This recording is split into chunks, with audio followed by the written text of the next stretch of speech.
You do that? Well, I think the biggest secret there is getting your employees, in our case, our grand performers, to believe in your product, and that the competition down the street's charging $100 a night, and that your product's really worth 120 or 130 bucks a night, and not being afraid to put it out there.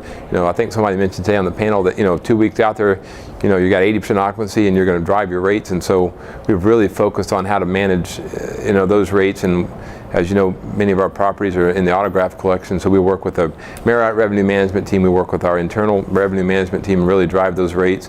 And so we've really also employed a holistic revenue management strategy to our food and beverage program and to other parts of the hotel that traditionally haven't been looked at as revenue generators. So we've really focused on that across the company, and so our rooms represent about 55 to 60% of our total rooms revenue, of our total revenue, and then the other balance of that is obviously largely food and beverage, which includes banquets and the Grand Bohemians and those other kind of hotels, and social business weddings, which is another reason a lot of business hotels on the weekend you have to reduce your rates and you're fighting for that business, but on the weekends we're able to grow our rates and our business by going out and reaching to the wedding business, the social business, and really, like Dad said, become really a part of the community, so people see us as a really destination location and really drive that experience. So I think that whole kind of part of the whole revenue management strategy and getting your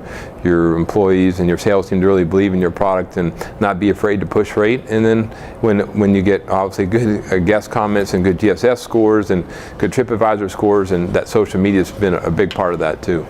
What is your product worth? What is your hotel worth? What's the experience worth?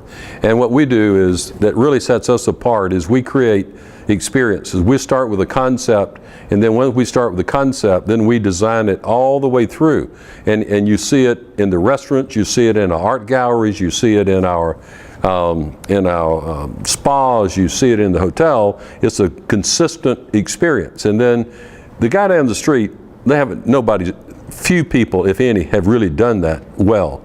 And so that's where we spend tremendous amount of energy and tremendous amount of time on that part of it. It's not inexpensive to do, and it takes more time to do, but when you get finished, you're not afraid of somebody coming next door to you and upstaging your product or the experience, and therefore you're always confident then, this is what my product's worth, and this is what we can sell this experience for. And obviously the foot traffic into your hotel is the final determination, but we're fortunate enough that foot traffic has said, yes, we're willing to pay you 100% more. For example, most of our locations, we'll run anywhere from 130, 140% in our market, over our market, all the way up to 240% against our competitive set. So market share wise, we're running, like, again, 140 to 240 against competitive sets in RevPAR.